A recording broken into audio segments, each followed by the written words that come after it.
Senhor presidente, jovem deputado Herculano Borges, colegas deputados, deputadas, público presente nessa casa, público que nos assiste e nos ouvem pela TV e rádio Assembleia, imprensa aqui presente. Colega deputados, eu vi aqui a fala do deputado Paulo Silva e acho que ele está coberto de razão, né? Quando fala, deputado Barbosinha, do nosso compromisso com esse parlamento. Eu acho que não temos como abrir mão de exercer na nossa plenitude a responsabilidade que assumimos nas urnas, na campanha passada, de legislar. E também acho que não é em 45 dias, né, que você vai deixar o plenário dessa casa para fazer campanha, que você vai ganhar a eleição. Eu acho que a eleição tem que ser, para nós que estamos aqui, pela prestação continuada, deputado Eduardo Rocha, que fizemos ao longo do nosso mandato. Até porque nós vivemos um momento muito ímpar na vida da política, em especial do Mato Grosso do Sul, que quero crer que a população vai avaliar isso, está avaliando isso, e vai pesar muito na hora de votar. Então, eu acho que a pior coisa que nós podemos ter agora é o desespero e deixarmos de cumprir com nossas atribuições regimentais, regimental, e fazer qualquer outra coisa que não seja estar aqui nas sessões. Mas tudo bem.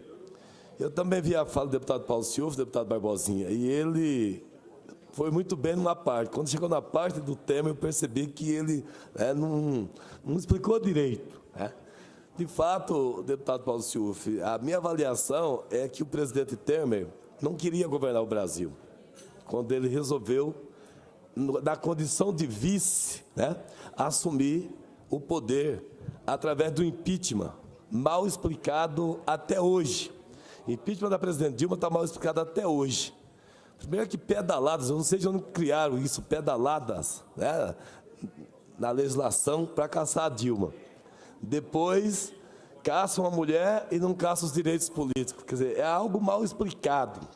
E depois que o Temer assumiu, percebeu que uma série de escândalos envolvendo seus ministérios, o próprio Temer. Então fica parecendo que a vontade de assumir o poder era para resolver problemas pessoais, particulares, problemas, não é verdade? Problemas que a Polícia Federal, o Ministério Público Federal, findou dando uma forcinha para que a população visse com melhores olhos.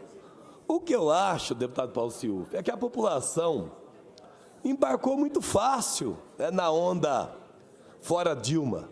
Embarcou muito fácil.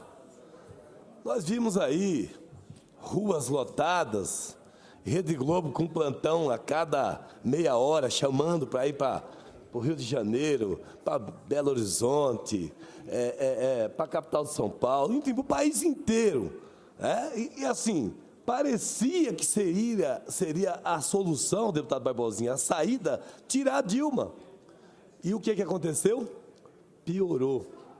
Piorou. Porque a situação não vinha bem, mas tinha um certo controle. E olha que a Dilma não vinha bem, o Almir de Angélica, vereador, que nos honra com a sua presença. A Dilma não vinha bem e tem os seus motivos.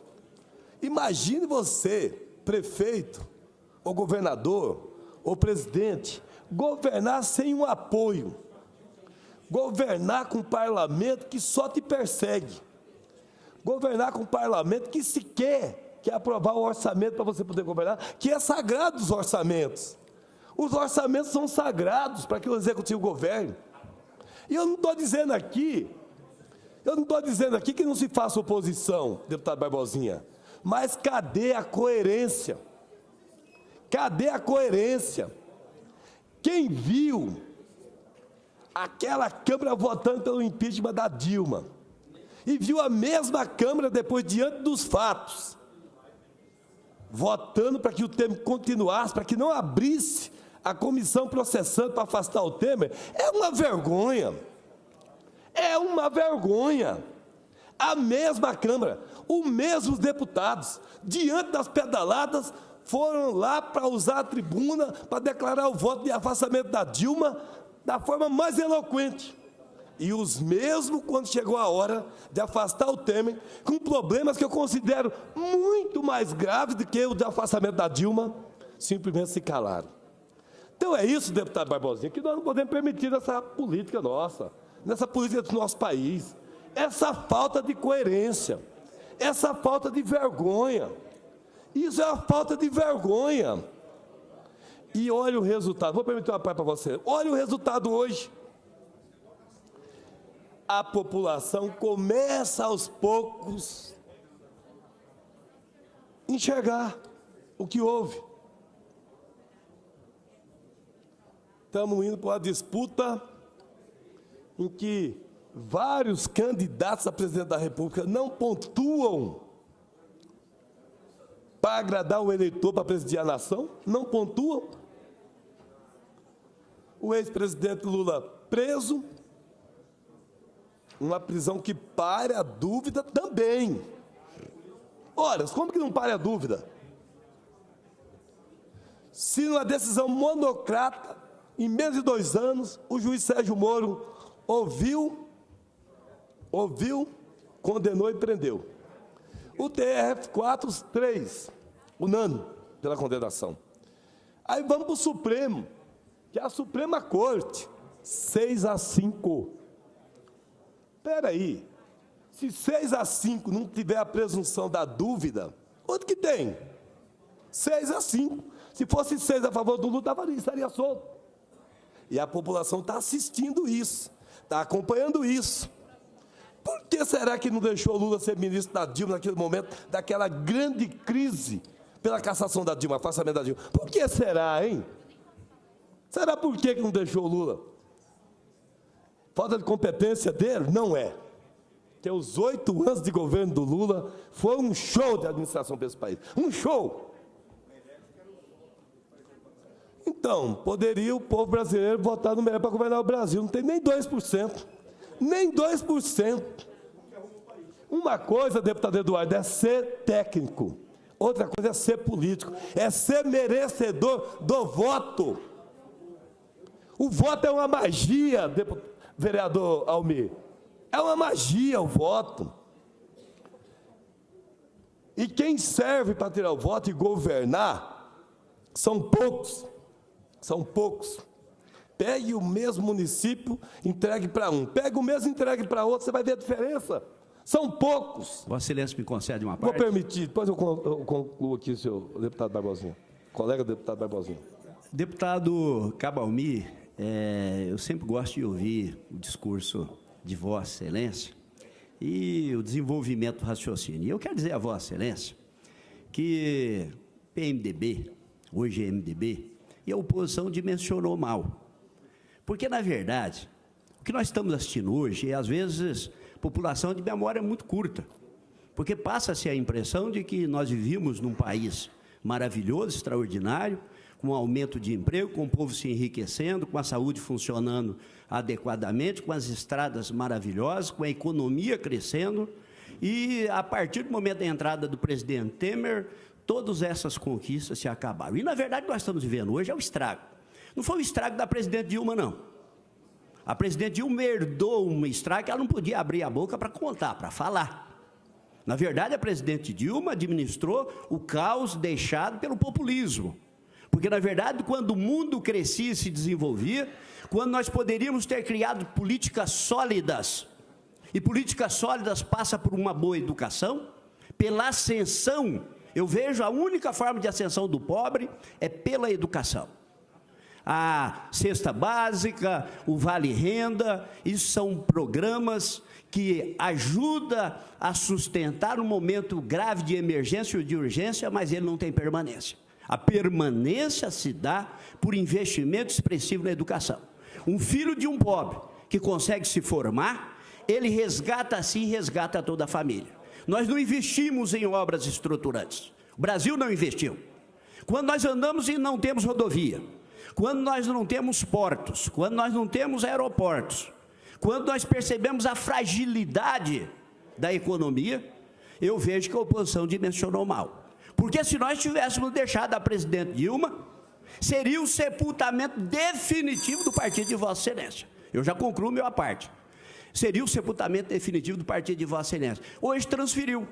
O MDB herdou aquele caos que já vinha, já existia.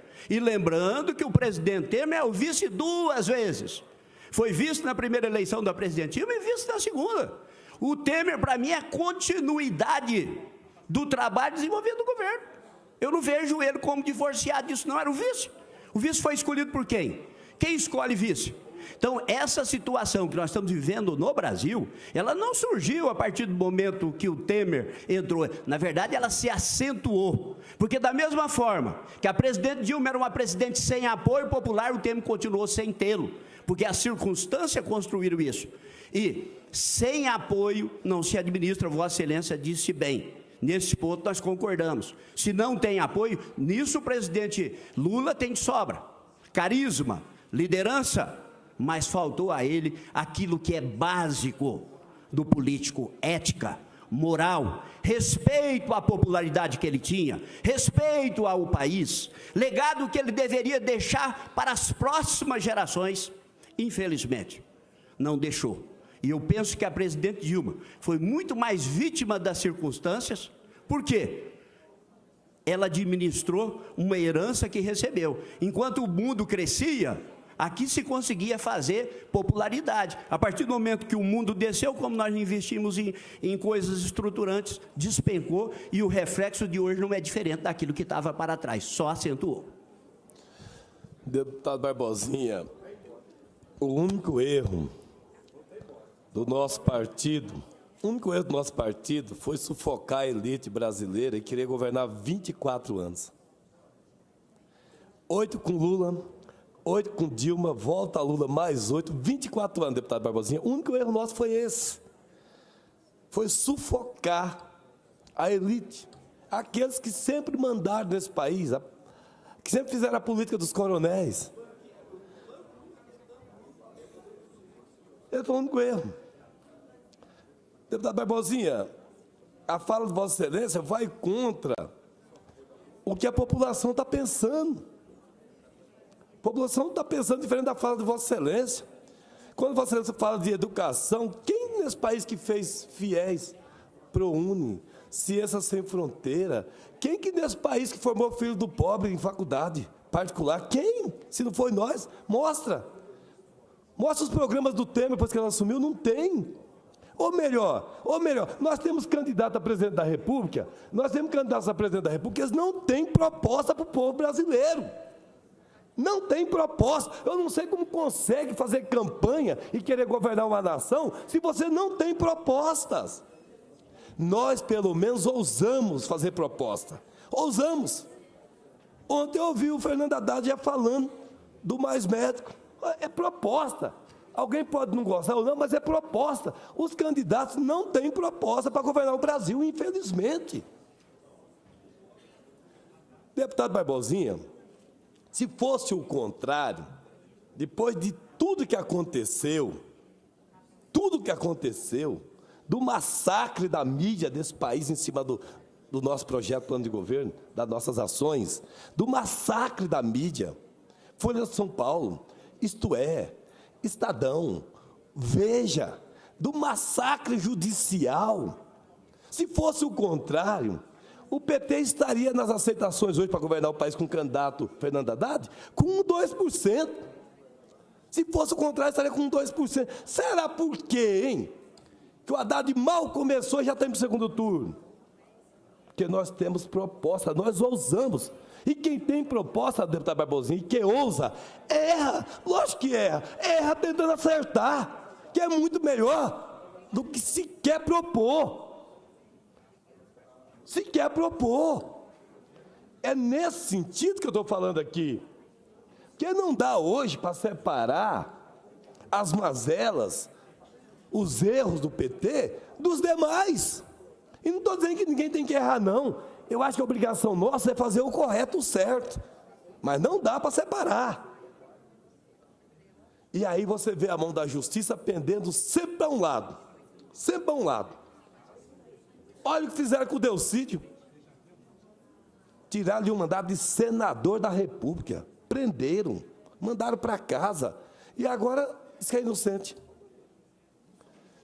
Foi dado o mesmo tratamento para o Aécio Neves? Duvido. Duvido. Então é disso que eu estou falando. Isso que eu estou falando. E acho que esse é um grande momento para se discutir essas questões, sim. Vamos discutir. Vamos discutir. Eu quero, senhor presidente, agradecer pela oportunidade. Muito obrigado. Ainda sobraram aqui 10 minutos do meu tempo. Talvez o deputado Barbosinha queira falar. Estou vendo ele ali anotando e tal. Quer dizer, o deputado Barbosinha, ele é um excelente deputado. Foi secretário de Segurança e comandou a Sanesul num período que rendeu frutos, né? E que faz, né, sentido a presença dele nessa casa. Obrigado, eu agradeço, senhores deputados, por que nos assiste e nos ouve. Muito obrigado.